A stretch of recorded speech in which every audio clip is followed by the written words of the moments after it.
Glória a Jesus. Abra sua Bíblia no Evangelho segundo escreveu Mateus, no capítulo 21. Vamos reler aqui o texto. São apenas 5 versículos, do verso 28 ao verso 32. E aqui, querendo o Senhor e com a sua graça, trazemos uma palavra para a nossa meditação nesta noite. Diz assim o texto sagrado: Mas que vos parece? Um homem tinha 2 filhos, e dirigindo-se ao primeiro disse: Filho, vai trabalhar hoje na minha vinha. Ele, porém, respondendo, disse: Não quero. Mas depois, arrependendo-se, foi. Dirigindo-se ao segundo, falou-lhe de igual modo. E respondendo ele, disse: Eu vou, Senhor. E não foi.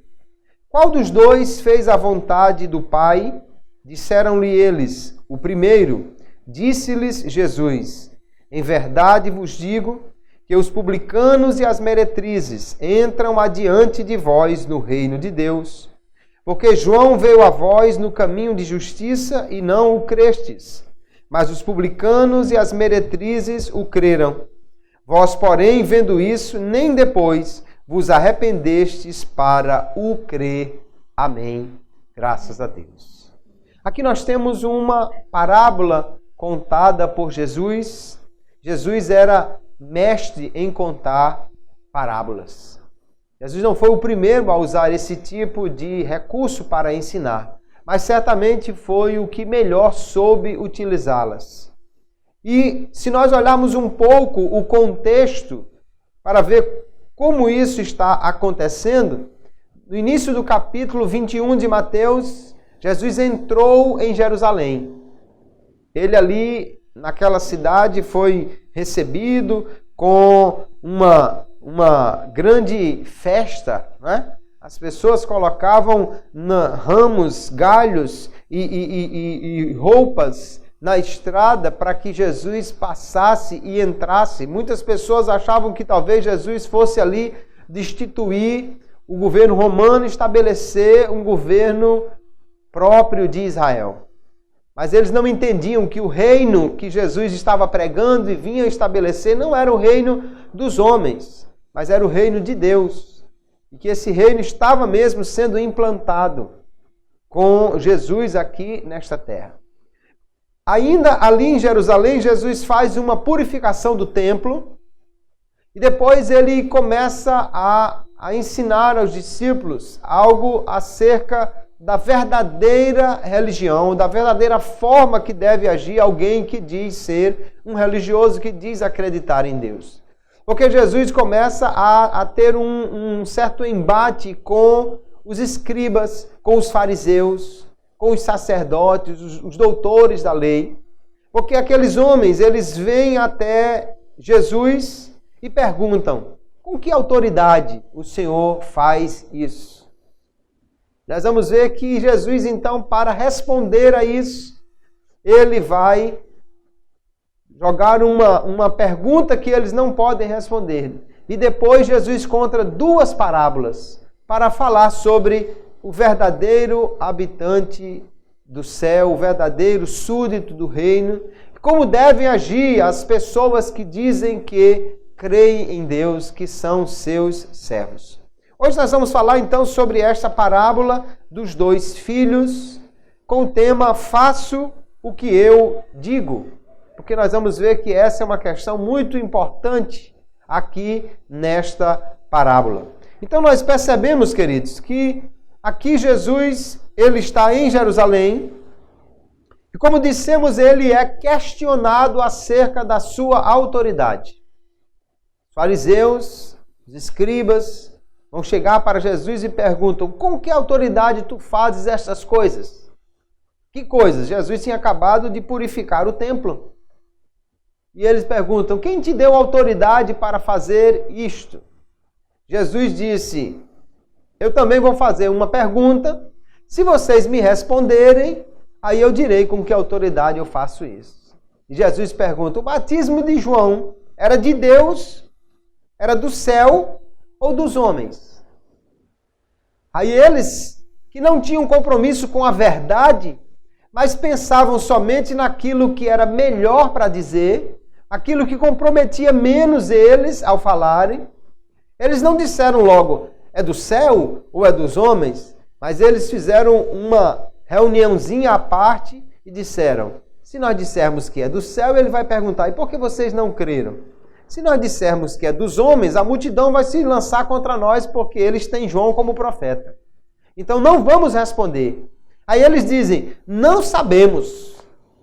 Não sabemos se era do céu ou se era dos homens. Mas note uma coisa, irmãos. Estes homens eram os líderes religiosos de Israel. Eles faziam parte do Sinédrio. E era a obrigação deles julgar se um profeta era de Deus ou não. Era a obrigação deles saber se alguém estava pregando de acordo com a lei ou não. Eles deveriam saber se alguma pessoa tinha autoridade de Deus para falar ou não. Mas note que eles dizem, não sabemos. E o que Jesus certamente vai pensar é, se vocês não têm autoridade para dizer se João era do céu ou não, como querem questionar a minha autoridade? Como querem questionar com que autoridade eu faço isso? Jesus disse, pois eu também não lhes direi com que autoridade eu faço estas coisas. Jesus vai mostrando a falha deles em reconhecer um profeta de Deus. E, portanto, eles não tinham direito nenhum de buscar de Jesus uma resposta acerca da sua autoridade. Jesus, então, vai contar uma história. Duas na sequência, mas essa primeira história que Jesus vai contar é uma parábola jurídica, uma parábola contada com o fim de condenar alguém. É uma parábola que é uma narrativa duplamente indireta, porque Jesus está falando de uma coisa, mas ele quer se referir a outra coisa. Jesus está falando de um pai que tinha 2 filhos, o dono de uma vinha, mas o que ele na realidade está falando é das pessoas que estavam ali e do reino de Deus a quem elas deviam pertencer, deveriam se comprometer com ele. Então não é sobre o pai e seus filhos, é sobre Deus e os seus súditos. Aqui então Jesus vai falar de um juízo que vai ser anunciado sobre aquelas pessoas através de uma autocondenação. Jesus conta a parábola e pergunta. E quando alguém responde, automaticamente está se avaliando, ou no caso dos judeus aqui, está se condenando. Jesus vai contar então essa parábola. Ali tinha, ele diz, um pai de família, um homem, que tinha uma vinha e tinha também 2 filhos. Ele vai ao primeiro filho e diz, filho, vai trabalhar hoje na minha vinha? Ele não perguntou, filho, você pode trabalhar? Ele não perguntou, filho, você vai trabalhar? Ele faz um pedido ou dá uma ordem. Filho, vai trabalhar hoje na minha vinha? Ele pede àquele filho ou dá uma ordem a ele que ele vá trabalhar. Mas aquele rapaz ou aquele homem, não sabemos a idade desse filho, ele diz categoricamente, ele diz, como nós dizemos na bucha, não quero. Não quero. Disse que não queria, não disse que não podia, não disse que estava doente, não disse que não tinha condições, ele simplesmente disse, eu não quero ir trabalhar e pronto. Mas diz o texto que depois ele arrependeu-se e foi trabalhar. Ele, portanto, não atendeu a ordem do pai de imediato, mas foi depois. E aí Jesus diz que o Senhor vai ao segundo filho e manda ou pede a mesma coisa. Filho, vai trabalhar na minha vinha. Aí aquele outro já deu uma resposta pronta, mas uma resposta positiva. Ele disse, sim, Senhor, eu vou. Eu vou, e ainda chamou de Senhor. Eu vou, Senhor, agora. Pode deixar, é comigo mesmo. Já estou a caminho. Já estou indo para lá. Mas quando o pai dá as costas, ele, na realidade, não vai. Ele não foi, não obedeceu ao pai, não fez aquilo que ele tinha se comprometido. Ele disse que ia, se comprometeu, mas depois não cumpre o que foi prometido aqui. Jesus vai usar então essa história para dirigir-se primeiramente àqueles seus ouvintes, os fariseus, os sacerdotes. No verso 41 do mesmo texto, diz que os principais dos sacerdotes e os fariseus entenderam que ele falava deles. Mas a parábola também é para nós. A parábola é para todos aqueles que ouvem o Evangelho. Assim como aqueles homens, nós também podemos nos identificar com um desses dois filhos da parábola. Podemos nos identificar com eles. Jesus está falando aqui de uma coisa que eles conheciam muito bem. Aliás, lá no capítulo 5 do profeta Isaías, já tem lá um chamado Cântico do Vinhateiro. Já tinha lá uma história envolvendo uma vinha. Talvez Jesus fizesse uma referência a isso quando se dirige falando nessa história da vinha. E nós, então, precisamos entender o que Jesus estava falando. Quem são esses filhos? E como nós podemos nos posicionar também em relação à sua palavra. Nós vamos ver, em primeiro lugar, que Jesus contou esta parábola e ele mesmo vai aplicar esta sua mensagem. Jesus pergunta, qual dos dois fez a vontade do Pai? Quando Jesus pergunta quem fez a vontade do Pai, nós começamos a entender sobre o que Jesus está falando, queridos. Ele está falando sobre a essência do reino de Deus. A essência de ser crente não é simplesmente vir à igreja, não é simplesmente ser religioso, não é cantar, não é pregar, mas a essência de ser um crente é fazer a vontade do Pai. Ser crente não é simplesmente você ter uma carteirinha, não é simplesmente você frequentar uma reunião. Ser um crente verdadeiro em Jesus é fazer aquilo que agrada o Pai. Então, ser um verdadeiro súdito do reino de Deus é obedecê-lo, é cumprir o que ele manda, é fazer a sua vontade. Isto é a essência de ser crente. Tem gente, infelizmente, que acha que ser crente é simplesmente frequentar algo como um clube religioso. Ele vem 2 ou 3 vezes por semana, encontra os amigos, mas ele vive como se não tivesse um Senhor. Vive como se não devesse obedecer a ninguém. Mas a essência do reino de Deus é o que Jesus está ensinando aqui. E aí Jesus mostra que aquele filho que não quis ir, mas depois se arrependeu, ele diz que são as pessoas ímpias daquela época. Publicanos, meretrizes, que inicialmente eram ímpios, mas que depois se arrependeram e foram fazer a vontade de Deus, ou seja, creram em Deus. E aqueles que o segundo filho representa são os que inicialmente eram dignos, os religiosos de Israel, aqueles que inicialmente pertenciam ao reino de Israel e, portanto, achavam que pertencia ao reino de Deus.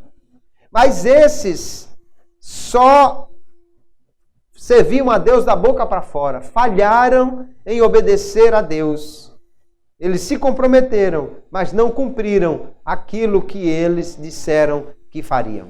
E aí nós percebemos claramente, queridos, que tanto o primeiro filho quanto o segundo filho, todos dois tinham condições de ir trabalhar na vinha. A parábola nos fala sobre a responsabilidade do homem. Quando Deus pede alguma coisa de nós, é porque nós temos condições de fazer. Se o pai pediu para o primeiro e depois o segundo filho ir até a vinha e trabalhar, é porque eles tinham condições de trabalhar, tinham saúde, tinham disposição, tinham toda a condição de obedecer ao pai. Eles podiam obedecer e podiam também desobedecer. Tem gente que acha que a nossa vida já está traçada, que todos os seus caminhos, todo o seu destino já está previamente determinado. Mas não é isso que mostra a palavra de Deus. Jesus está mostrando aqui claramente com esta parábola que os homens têm opções Eles podem crer ou podem não crer. Eles podem obedecer ou podem não obedecer. Por isso, eles podem ser aprovados ou reprovados. Se você já tivesse o seu caminho traçado, se toda a sua vida já estivesse desenhada como ela seria, então você não seria punido se fizesse algo que não agrada a Deus, porque já estava determinado que fosse assim. Nem seria recompensado se obedecesse ao Pai, porque na verdade você estava só cumprindo algo para o que você já estava programado. Mas não é assim, queridos. Nós temos uma responsabilidade. Um dia todos nós iremos comparecer diante de Deus e vamos prestar contas, porque nós temos condições de obedecer e temos condições de desobedecer a Ele. Mas nós precisamos observar o que Jesus diz aqui, para podermos ser aprovados diante de Deus, fazendo aquilo que lhe agrada. Vamos dar uma olhadinha, então, sobre o primeiro filho. Quem é esse primeiro filho? Quem representa esse filho da parábola? Veja que ele recebeu uma ordem. Vai trabalhar na minha vinha, o pai disse. Vai trabalhar hoje na minha vinha. O que significa trabalhar na vinha? Trabalhar na vinha, irmão, significa você comprometer-se com os propósitos do reino de Deus. Não é simplesmente trabalhar, é estar engajado na obra, é estar pronto a obedecer ao Pai. Trabalhar na vinha não é somente servir a Jesus fazendo alguma coisa, mas fazendo aquilo que lhe agrada, vivendo uma vida que dignifica o Evangelho e o reino de Deus. É comprometer-se com os propósitos, não apenas com os atos, mas com os propósitos do reino de Deus. Jesus diz que o Pai mandou, filho, vai trabalhar. Porque o propósito de Deus, queridos, é que todos os homens estejam debaixo desta grande sombra que é a salvação. Estejam debaixo dessa proteção que é o sangue de Jesus. Ele quer que todos os homens sejam salvos, que todos sejam súditos do reino de Deus. Por isso ele manda aquele filho, vai trabalhar. Mas ele não quis ir. Ele tinha condição de ir. Também tinha liberdade de escolher entre ir ou não ir. E ele preferiu contrariar a ordem do Pai. Quando é que o homem contraria a Deus? Quando o homem contraria a Deus, ele está pecando. O que é pecado? Pecado é fazer diferente do que é a vontade de Deus. Pecado é errar o alvo, é não fazer aquilo que agrada a Deus. E aqui nós não temos um pecado por omissão indireta ou um pecado por descuido. Nós temos um pecado por rebeldia. Aquele filho, ele simplesmente disse, eu não quero fazer isso. Eu não quero fazer o que o pai está mandando. Eu não quero. Ele estava mostrando ser rebelde. Quando o homem diz, não quero a ordem de Deus, ele está mostrando-se o pecador, rebelde, obstinado que ele é. E todos nós um dia já fomos assim, esses pecadores rebeldes e obstinados. Pecadores que muitas vezes conhecem a vontade de Deus, mas não querem obedecê-lo, não querem agradá-lo, não querem fazer a sua vontade. O primeiro filho, então, neste primeiro momento, representa todo pecador que deliberadamente desobedece à ordem de Deus, que não quer fazer a vontade do Pai. Mas depois, diz o texto, ele arrependeu-se e foi trabalhar. Quando o homem se arrepende, queridos, não é por sua própria iniciativa. O homem se arrepende porque ele foi alcançado pela graça de Deus. A graça de Deus alcança o homem e lhe dá a condição de arrepender-se. No entanto, o homem precisa tomar essa decisão de se arrepender. Aqui Jesus diz que esse primeiro filho representa os pecadores. Pecadores como os publicanos, que eram tidos como verdadeiros traidores. O que era um publicano? O publicano era um cobrador de impostos. O problema não era só o cobrar impostos, é que ele estava cobrando impostos para o governo inimigo. O governo romano que estava dominando aquela região. Então o publicano, ele trabalhava para o inimigo. Ele tirava do povo de Deus para alimentar os cofres do inimigo. E muitos deles, conforme nós aprendemos da história de Zaqueu, muitos deles cobravam mais do que o que era devido. Ele não cobrava só o que o governo exigia, ele cobrava mais e enricava com isso. Então, os publicanos, eles eram considerados traidores, eram considerados ladrões, eram considerados pessoas que enricavam ilicitamente, tirando dos pobres para si mesmo e para o rico governo de Roma. Também Jesus diz que as meretrizes são representadas aqui. As prostitutas, as que vendiam o seu corpo, as que cobravam dinheiro para proporcionar um prazer ilícito aos homens. Aí está uma classe de pecadores, ou duas classes de pecadores que representavam toda a impiedade daquela época. Se alguém pudesse dizer que tipo de pessoa representava ser um ímpio na época de Jesus, está aqui. Publicanos e meretrizes. Era o símbolo dos ímpios daquela época. Mas diz a palavra de Deus, eles se arrependeram. Foram alcançados pela graça de Deus. Se arrependeram do seu pecado e foram depois e creram em Jesus e creram na mensagem do reino de Deus. E a graça de Deus é tão extraordinária, queridos, que Jesus não rejeita ninguém que vem a Ele. A graça de Deus alcança todos e os que se arrependem, respondem em fé, eles são salvos na pessoa bendita de Jesus. Se não fosse assim, nós não estaríamos aqui nesta noite. Nós éramos pecadores, rebeldes e obstinados, mas um dia a graça de Deus nos alcançou. Nós nos arrependemos dos nossos pecados. E hoje estamos aqui, crentes em Jesus, fazendo aquilo que agrada a Deus, comprometidos com o reino de Deus, fazendo a sua obra. Glória a Jesus. Este é o primeiro filho. Era um pecador rebelde, mas se arrependeu e creu. E agora está como súdito do reino de Deus. Mas tem o segundo filho. O segundo filho, ele recebe a mesma ordem do primeiro. O pai diz, filho, vai trabalhar hoje na minha vinha. E ele de imediato, prontamente, ele disse, eu vou, Senhor. Ele disse, pois não, pode contar comigo. Ele disse, olha, já estou indo. Já estou a caminho. Vou agora mesmo. Que homem obediente. Que homem pronto a responder favoravelmente.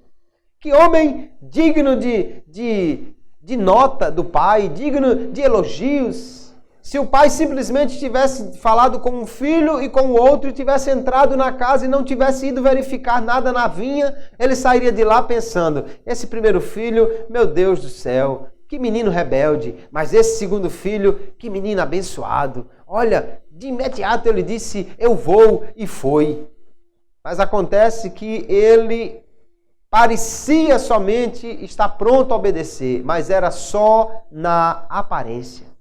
Quando o pai deu as costas, quando o pai entrou na casa, quando o pai se afastou, a parábola não entra em detalhes, porque as parábolas são assim mesmo, elas focam na mensagem, na essência do que querem dizer e não nos detalhes.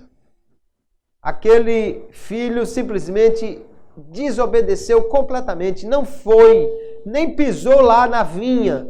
Ele só disse que iria, mas era tão rebelde como o primeiro disse ser. Ele só não aparentava a rebeldia, mas ele era tão desobediente quanto o primeiro filho. Ele só na aparência fazia aquilo que agradava ao pai. Este segundo filho, queridos, chamou o pai de Senhor, mas falhou completamente em reconhecer a sua autoridade. Porque se você chama alguém de Senhor, significa que você obedece a ele. Se você chama alguém de Senhor, significa que ele manda e você faz. Se você diz que alguém é seu Senhor, então você está comprometido em obedecer aquilo que ele manda. Mas esse segundo filho não estava nada comprometido. Ele representa todos aqueles que ouvem a palavra de Deus, que até se dizem religiosos, que até mostram uma aparência de piedade, que até frequentam uma igreja, que até tem uma carteirinha de membro, que até tem uma Bíblia e anda com ela, que até frequentam reuniões, mas são, na realidade, desobedientes, deliberados. Eles só estão fazendo aquilo que parece ser agradável a Deus, enquanto alguém está olhando. Mas deixa ele dobrar a esquina, que você vai ver que ele age igual aos ímpios. Deixa ele se afastar de alguém da sua religião, que ele continua fazendo como um rebelde pecador faz. Aqui estava Jesus condenando exatamente os fariseus da sua época. Homens que diziam que obedeciam a Deus, mas era só na aparência. Na realidade, trabalhavam para desobedecer a Deus. E o que nós entendemos com essa primeira exposição da parábola de Jesus? Nenhum dos dois filhos era perfeito, irmãos. Não existe homem perfeito senão o Senhor Jesus. Um filho era rebelde. E todo mundo sabia que ele era rebelde. O outro também era rebelde. Mas ele escondia a sua rebeldia. Ele não mostrava quem ele era. No final das contas, os dois filhos em algum momento desobedeceram ao pai. Fizeram o que não lhe agradava. Um de imediato, o outro depois. Mas os dois representam essa humanidade falha, essa humanidade carente de Deus, essa humanidade que vive pecando. Só que nós percebemos claramente o que Jesus está querendo nos dizer. Se alguém diz que crer em Deus, ele precisa obedecer ao Senhor, porque fé, queridos, implica em obediência. Se alguém diz que crê em Deus, ele precisa mostrar isso. Tem gente que a sua confissão é melhor do que a sua prática. Se você conversa com ele, é uma beleza, é um crente fiel, é alguém comprometido, é um crente verdadeiro, mas isso é só da boca para fora, é só na aparência. Nós não podemos, queridos, ser esse tipo de crentes. As promessas não podem ocupar o lugar das obras. Ninguém pode dizer, eu vou fazer, eu vou obedecer, eu vou para a igreja, eu vou cantar nesse conjunto, eu vou fazer aquilo e não cumprir aquilo que ele se comprometeu. Nós vemos que, lá em Mateus, no capítulo 15, Jesus chamou os homens que agiam assim, só na aparência, de hipócritas. E ele disse, hipócritas, bem profetizou Isaías a vosso respeito, dizendo, este povo honra-me com os seus lábios, mas o seu coração está longe de mim. Mas em vão me adoram, ensinando doutrinas que são preceitos dos homens. Mateus vai revelar esta fala de Jesus, quando ele diz, vocês são atores interpretando um papel. Era isso que a palavra hipócrita queria dizer na sua essência. Um ator que está apenas representando um papel. Ele diz, Isaías falou a respeito de vocês.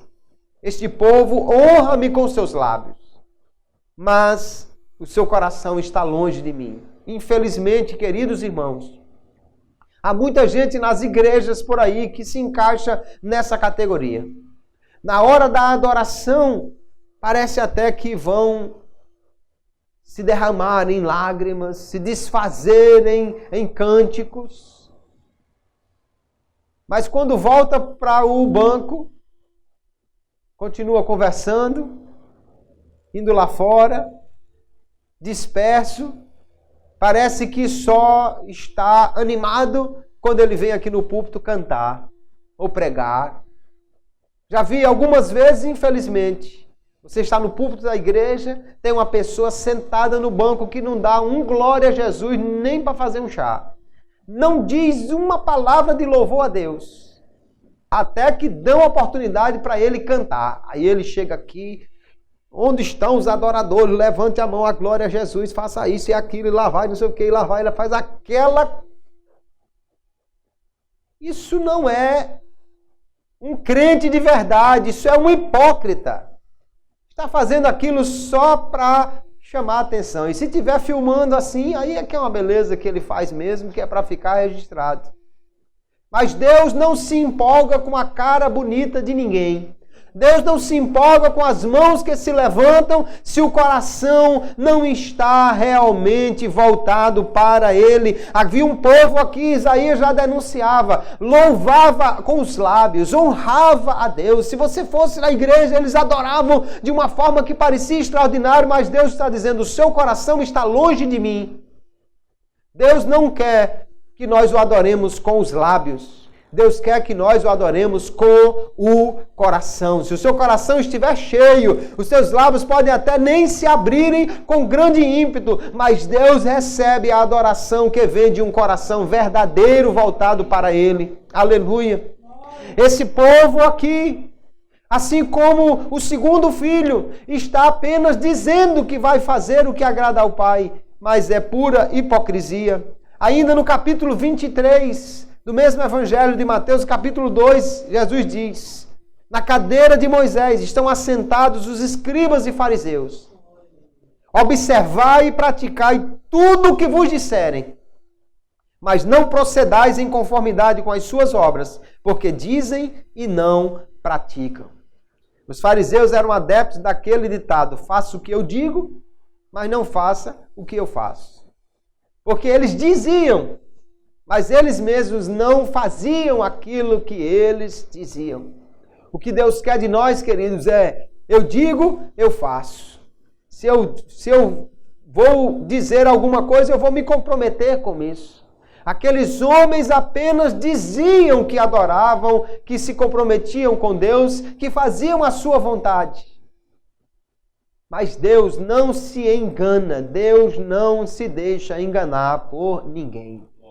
Deus está vendo se você o adora, Deus está vendo se você o obedece, Deus está vendo o seu coração, não só agora quando você está aqui no culto, que você está pensando, que você está aí no seu pensamento conjecturando acerca dessa palavra, mas depois que o culto termina, depois que você vai para casa, depois que você está sozinho na praça com o celular vendo a internet, depois que você está no seu quarto trancado, Deus vê e sonda cada momento da nossa vida.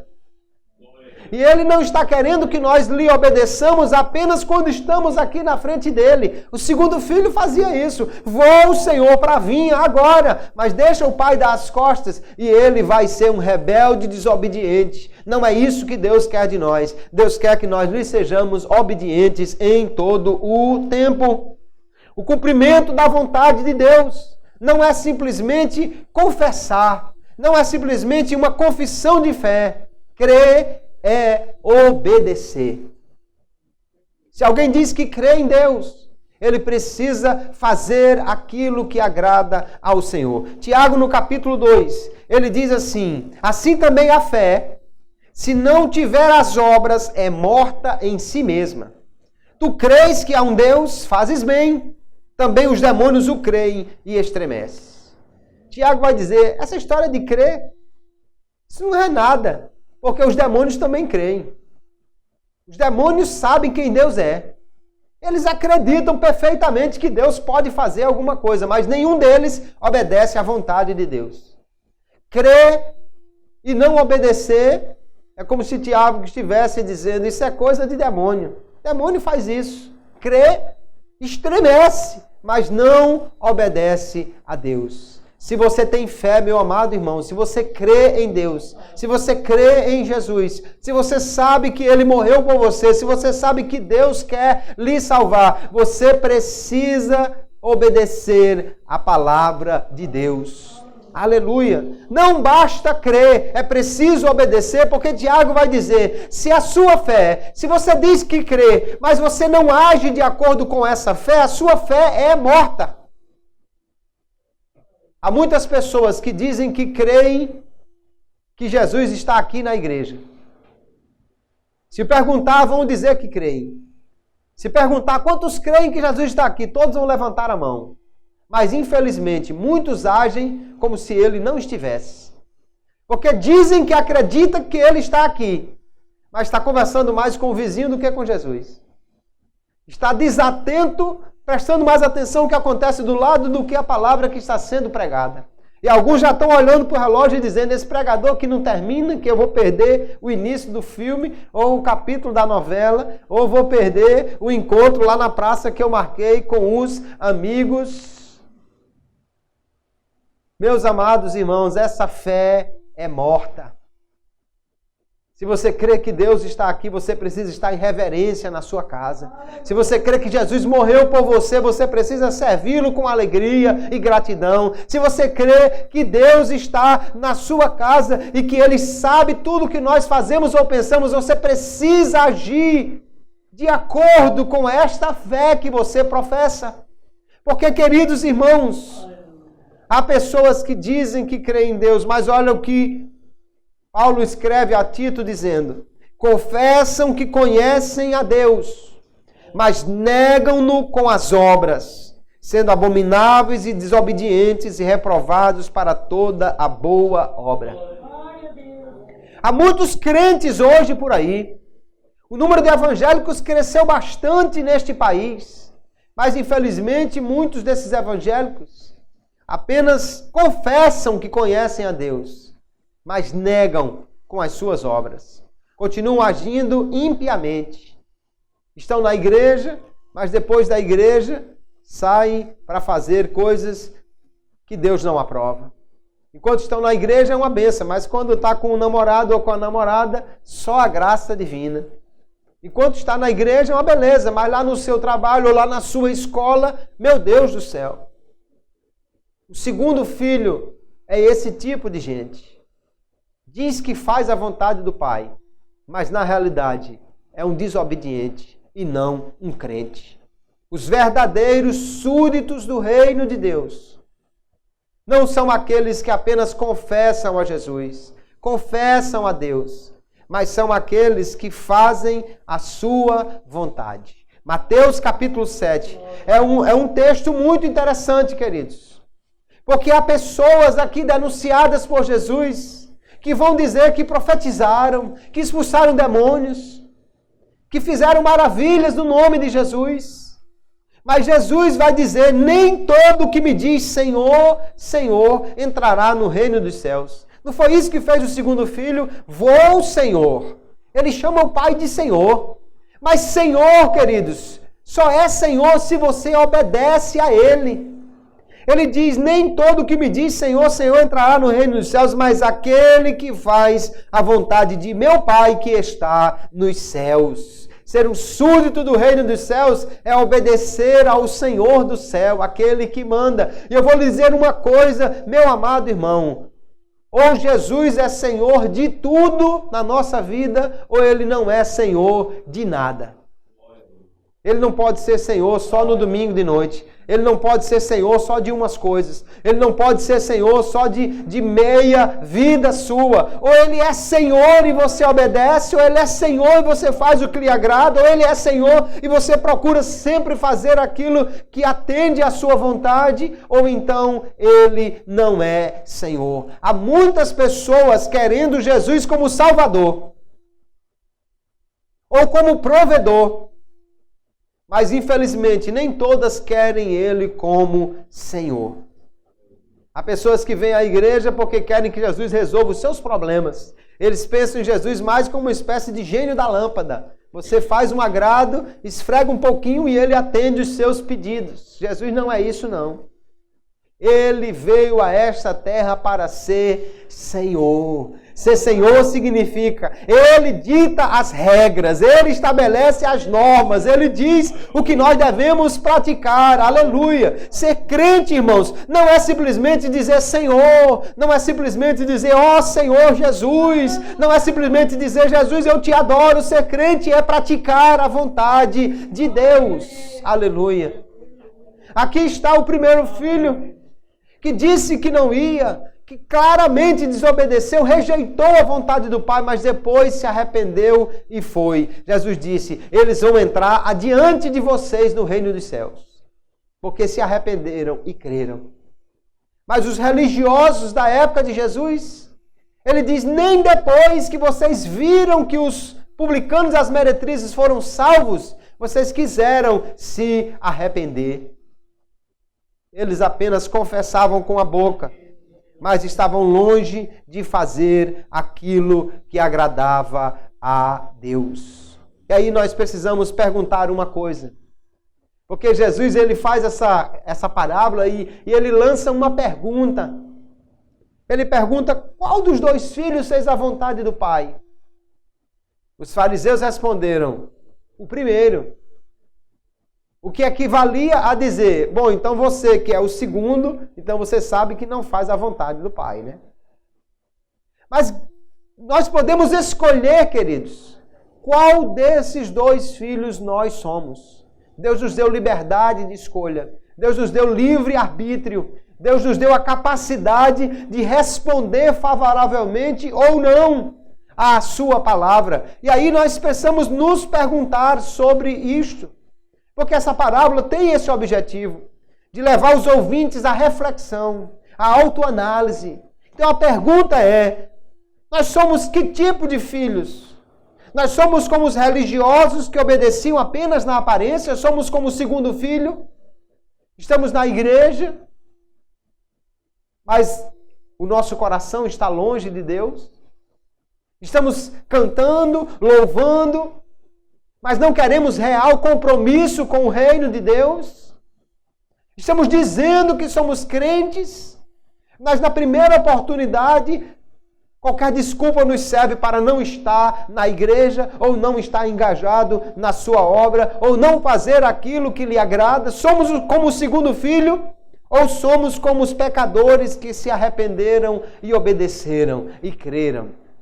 Nós podemos escolher nesta noite, queridos. Nós podemos escolher cada dia se nós somos o segundo ou somos o primeiro filho desta parábola. O primeiro filho, ele está em desobediência no primeiro momento, assim como todos nós, homens rebeldes, somos pecadores. Mas eles se arrependeram e creram e obedeceram. Nós podemos ser assim também, aleluia. Um dia aceitamos a Jesus e podemos hoje continuar sendo obedientes, nos arrependendo das nossas falhas e decidindo cada dia fazer aquilo que agrada ao Pai, aleluia. Podemos escolher qual filho nós seremos. Qual você prefere ser? O primeiro filho ou o segundo filho? Qual que fez a vontade do Pai? Que esse seja você. Que você seja o filho que faz a vontade de Deus. E se nós queremos então ser esse filho, nós precisamos entender o que devemos fazer, como devemos agir. Primeira coisa, cumpra aquilo que você prometeu. Nós devemos sempre fazer aquilo que nós nos comprometemos. Aquele compromisso que assumimos, aquilo que dissemos que iríamos fazer, nós devemos cumprir essa palavra, queridos. Lá em Mateus, no capítulo 5, no Sermão do Monte, Jesus diz, seja, porém, o vosso falar, sim, sim, não, não, porque o que passa disto é de procedência maligna. Jesus está dizendo, se você disse sim, então confirme o sim. Se você disse não, confirme o não. Quando alguém diz sim, depois diz não. Quando diz não, depois diz sim. O que Jesus está falando não é de alguém que se arrependeu. Ele está falando de alguém que se comprometeu e falhou. Ele diz, isso é de procedência maligna. Alguém que diz que faria, como fez o segundo filho e depois não fez, ele está sendo, na realidade, impulsionado pelo maligno para não cumprir a sua palavra, para ser um desobediente ou um mentiroso, para falhar. Nós percebemos claramente que os fariseus aqui nessa história que Jesus conta, ou nesse contexto, eles não tinham compromisso com a verdade. Eles queriam falar apenas aquilo que lhes era conveniente. Quando Jesus perguntou, o que é que vocês dizem do batismo de João? Aí eles disseram, não sabemos. Ora, é lógico que eles sabiam. O que eles queriam não era dizer a verdade. Porque tem gente que diz, não, mas se eu disser a verdade, eu vou me comprometer, eu vou me queimar. Se eu disser a verdade, eu vou me complicar. E prefere então viver na mentira, no engano. Mas o crente precisa estar comprometido com a verdade. Aleluia. Precisa falar sempre a verdade. E se comprometeu, então cumpra aquilo que você disse que faria. Quantas pessoas há que se comprometem com Deus e depois falham? Ah, eu vou cantar nesse conjunto. Vem um ensaio, 2, não vem mais. Ah, não, irmão, pode contar que eu vou fazer parte desse trabalho. Começa, mas depois não termina. Ah, não, bote meu nome aí que eu vou ser um auxiliar, um diácono, um presbítero. Bote meu nome aí que eu vou participar desse trabalho. Mas depois não vem mais. Estão agindo como segundo filho. Vou, depois não vai. Nós precisamos ter compromisso, irmãos. Sabe que não é fácil. Não é fácil. Porque muitas vezes você diz, eu vou fazer uma coisa, e depois vem as lutas, vem as tentações, vem os problemas. As pessoas criam dificuldades, os relacionamentos criam problemas, e nós ficamos às vezes assim, querendo parar. Mas se você se comprometeu, Jesus disse, aquele que põe a mão no arado e olha para trás não é apto para o reino dos céus. Se eu colocou a mão no arado, então siga em frente, meu irmão. Prossiga, faça aquilo que você se comprometeu em fazer. Nós precisamos ser verdadeiros naquilo que nós dizemos. Colossenses capítulo 3, o apóstolo Paulo diz, não mintais uns aos outros, pois que já vos despistes do velho homem com os seus feitos, e vos vestistes do novo, ele vai continuar. Então você agora é um novo homem, você é uma nova criatura, viva na verdade. Mentira é coisa do velho homem, é coisa do homem carnal, é coisa do homem pecador. O crente precisa viver na verdade. Ainda aos Efésios, no capítulo 4, ele diz, pelo que deixai a mentira e falai a verdade, cada um com o seu próximo, porque somos membros uns dos outros. Nós fazemos parte de um corpo, irmãos. E quando no corpo algum órgão mente para o outro, esconde a verdade do outro, isso traz só prejuízo. Você sabe que se alguém tem uma doença como a lepra, a hanseníase, ele se torna insensível. Ele pode botar a mão em cima do fogo e só vai perceber talvez pelo cheiro de carne queimada, mas ele não está sentindo nada. Por quê? Porque aquelas células não estão dizendo a verdade para o seu cérebro. E o seu corpo vai padecer.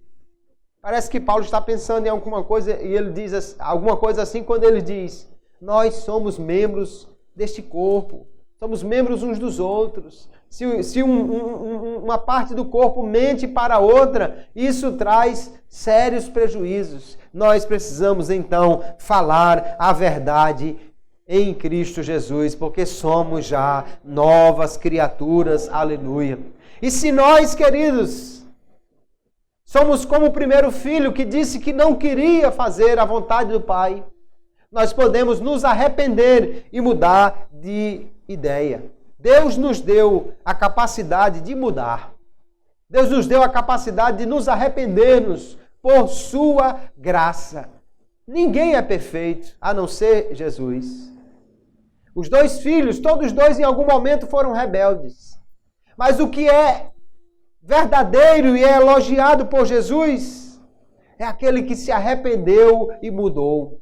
Eu não sei o que você fez até hoje, mas eu posso lhe garantir, você pode melhorar, você pode mudar, você pode fazer o que agrada a Deus. Se em alguma área da sua vida você está fazendo aquilo que desagrada a Deus, se de alguma forma você está presente no culto só na aparência, você pode mudar, você pode melhorar, pode se arrepender do que estava fazendo que não agradava a Deus e fazer melhor a partir de hoje, porque Deus nos dá essa capacidade. O arrependimento é uma obra do Espírito Santo na vida do homem.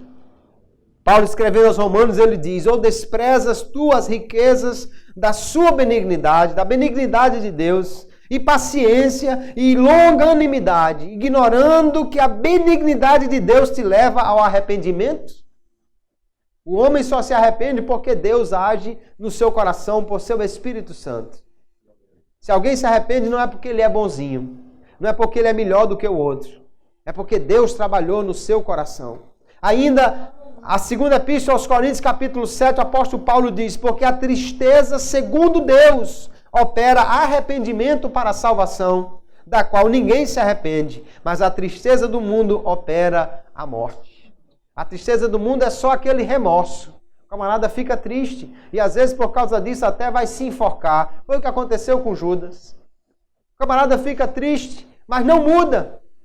Mas a tristeza, segundo Deus, é o que é gerado no coração do homem para ele se arrepender. E a minha oração é para que o Espírito Santo, nesta noite, trabalhe no meu coração e no seu coração, que nós possamos nos arrepender do que tenhamos feito fora da vontade de Deus, para obedecer a Ele em tudo. Agora, uma coisa interessante na Bíblia, queridos. Ao mesmo tempo que ela mostra que o arrependimento é Deus quem pode dar ao homem, também ela manda que o homem se arrependa.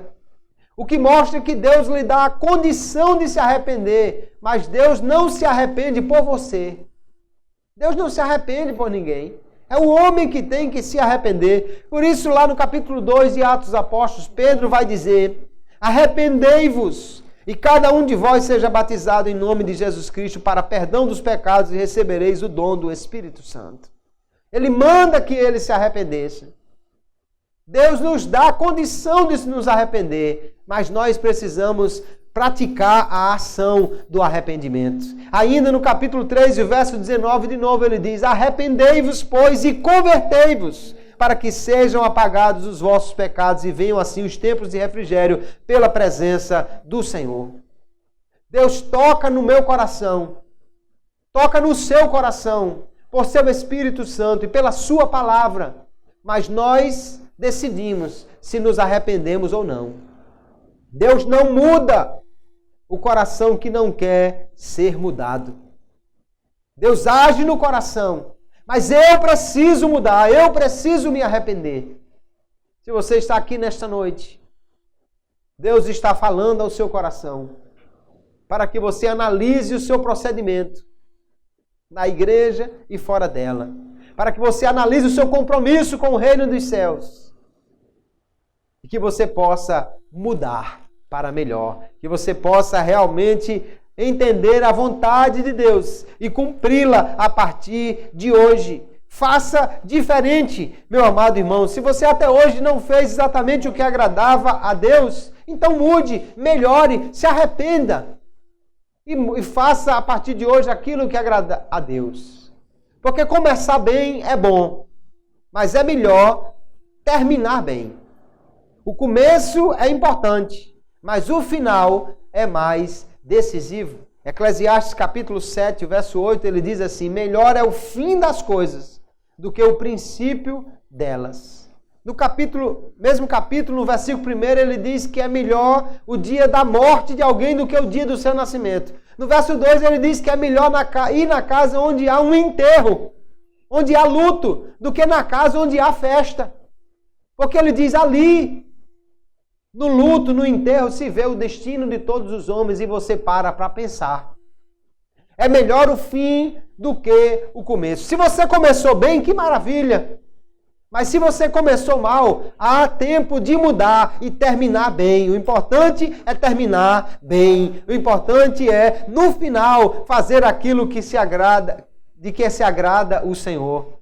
O primeiro filho disse não quero. Mas depois ele disse, eu vou, se arrependeu e foi e creu. E Jesus disse, ele entrará na frente no reino dos céus. Aleluia.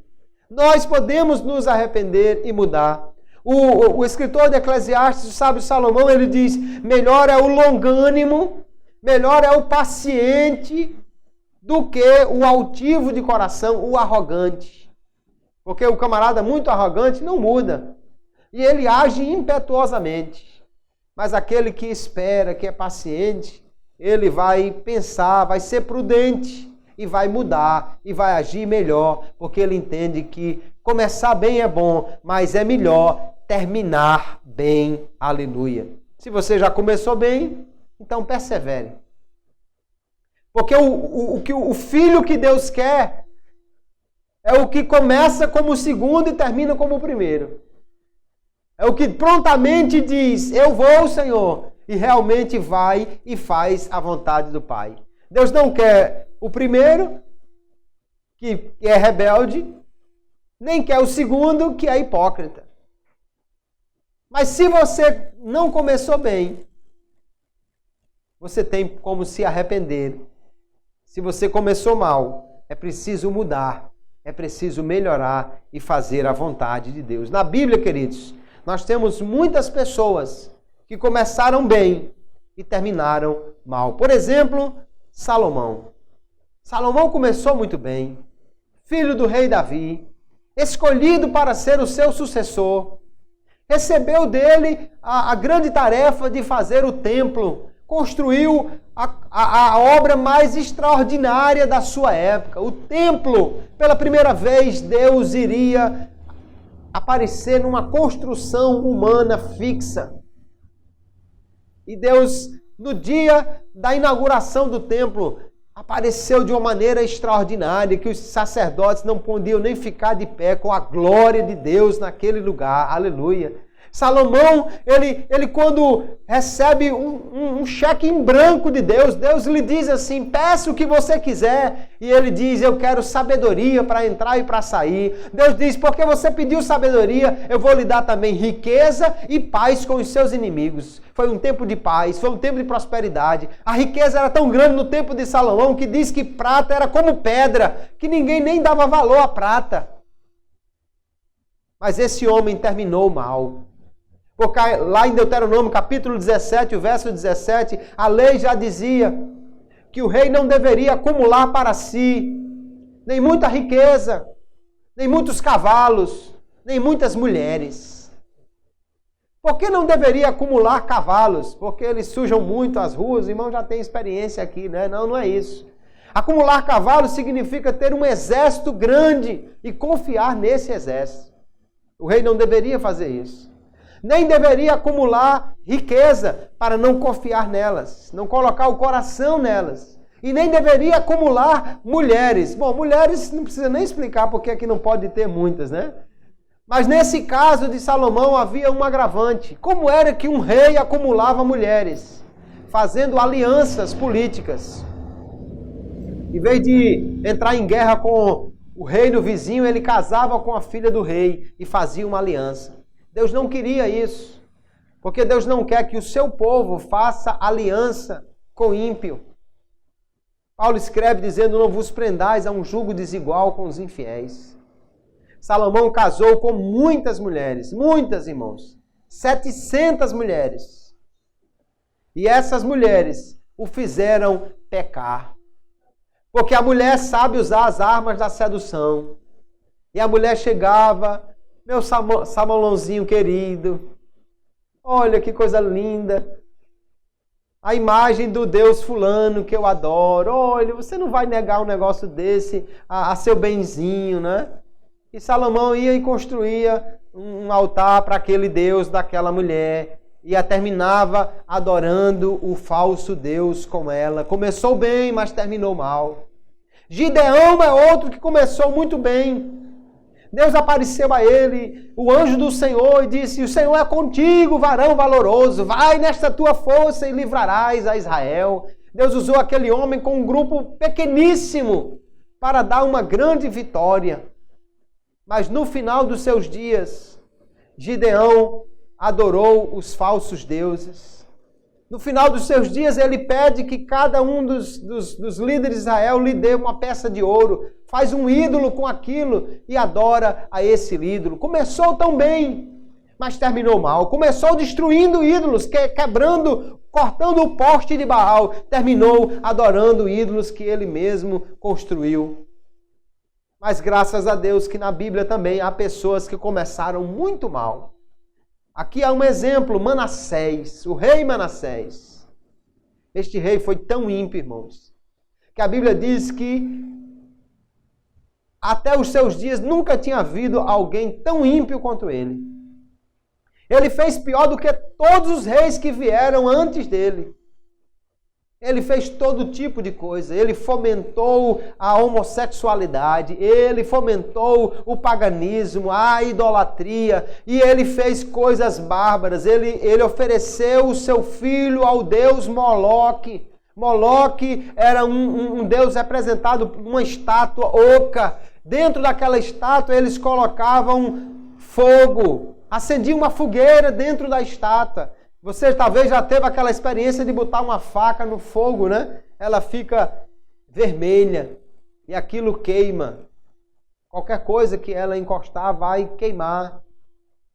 A estátua de Moloque ficava incandescente pelo fogo que era aceso dentro dela. E a estátua tinha umas mãos estendidas. E sabe o que eles faziam? Pegavam um bebezinho, uma criança, e colocavam nas mãos da estátua. A criança era assada nas mãos daquela estátua horrível. É uma impiedade sem tamanho alguém que chega a fazer isso com seu próprio filho. Mas Manassés fez isso. Era tão ímpio esse homem. Mas um dia Deus falou com ele. E ele se arrependeu. Ele se humilhou diante de Deus. Ele pediu perdão e Deus o perdoou. Que Deus maravilhoso é esse, amados irmãos? Certamente você já pecou contra Deus, mas possivelmente você nunca tenha pecado tanto quanto Manassés. Mas se Deus perdoou Manassés porque ele se arrependeu e se humilhou, Deus perdoa qualquer um que se volta para ele com o coração quebrantado e se arrepende do pecado que cometeu. Deus é extraordinário, Deus é tremendo, irmãos. Ele nos perdoa. Se nós começamos mal, podemos nos arrepender e mudar para melhor. Então, o que nós aprendemos desta parábola é que Deus requer do seu povo uma vida produtiva, fazer alguma coisa na obra de Deus e uma vida obediente, fazer aquilo que agrada ao Pai. Não é possível crer sem obedecer. Aquele que não obedece, na realidade, não é crente. Tem gente que diz que é crente, mas o crente não é o que diz que crê. Crente é o que obedece porque crê. É o que mostra a sua fé por suas obras. Crente é aquele que faz a vontade do Pai. Se nós começamos mal, nós podemos mudar. Um começo errado pode mudar para um final certo, se nos arrependermos e fazermos aquilo que agrada a Deus. Ao Senhor seja a glória, a honra e o louvor. Que nós possamos aprender com esta parábola, parar um pouco para pensar como estamos agindo, queridos irmãos. Estamos agindo como o primeiro filho, o rebelde deliberado, mas se nos arrependermos como ele se arrependeu, podemos ainda fazer a vontade do Pai. Agora, mais difícil é a situação do segundo filho. Ele diz que faz, mas é só na aparência. Não podemos ser crentes somente na aparência. Não podemos ser crentes só na hora do culto. Não podemos dizer que estamos comprometidos com o reino de Deus e, na realidade, não cumprir a vontade de Deus. Não podemos dizer que vamos fazer alguma coisa na casa de Deus e depois simplesmente abandonar aquilo que nós nos comprometemos. Precisamos ser crentes verdadeiros, que dizem e fazem. Eu faço o que eu digo e eu faço. Eu prego e eu vivo. Eu digo e eu cumpro, porque é isso que Deus quer de nós. Que possamos cada um de nós dizer isso. Eu faço o que eu digo. Se eu me comprometi, eu vou até o fim. Se eu disse que a verdade é a verdade, pode acreditar. Eu disse e agora vou fazer. É isso que Deus quer de nós. Um coração arrependido, contrito e desejoso de fazer aquilo que lhe agrada, aquilo que é a vontade do Pai. Amém, queridos irmãos? Que Deus os abençoe, que aplique essa palavra ao nosso coração.